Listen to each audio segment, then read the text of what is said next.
Hi, my name is Taylor. I've been working in the retail industry for the last 20 years or so.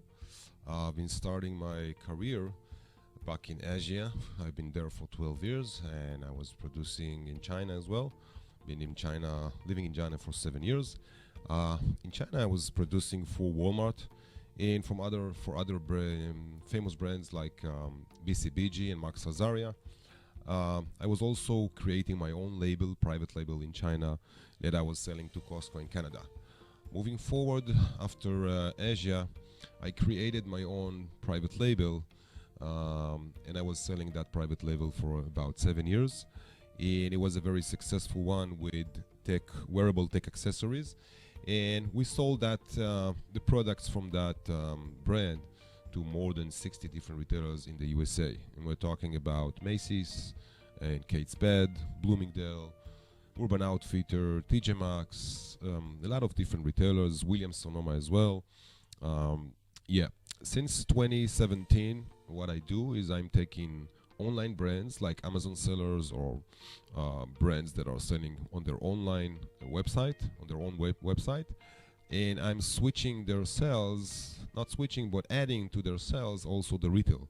Because when I started, all the connection needed and all the understanding about this industry, so that's what I do, that's what my company does. We are basically taking a brand from online to offline. So as you probably know, the online as of now in the USA, and we work mainly in the USA, 99% of our activities in the USA. So the online is about 15% roughly, including Amazon and Walmart.com and all the other online channels.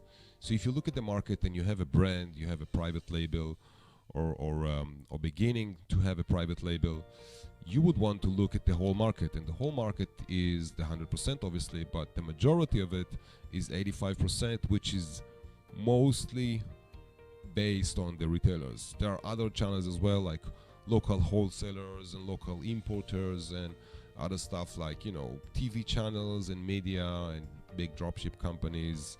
But majority of this 85% is the brick and mortar, what we call big boxes or retailers.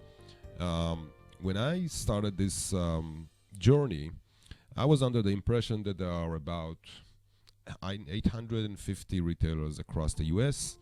But 2018, I discovered that I was all wrong about the numbers, and apparently there are almost 30,000 retailers in the US. When we say a retailer, a big box company, we're talking about companies with at least 30, 40 stores, up to more than 10,000 stores.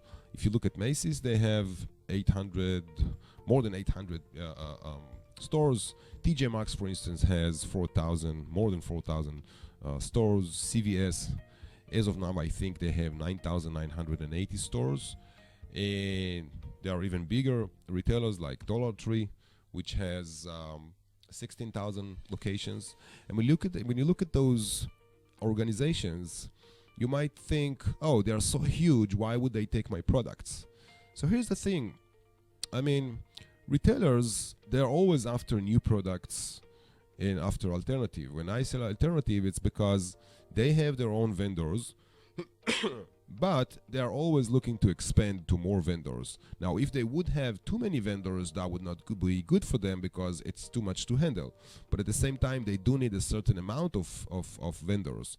And if you have all the supply chain, because you're selling to Amazon, you're producing in China, you have your own website, you're doing some nice packaging, you invest in some 3D rendering or good images in your website and on Amazon.com and as well, then why wouldn't you take those products that you already have landed in the US and try selling them to other channels, to the 85%?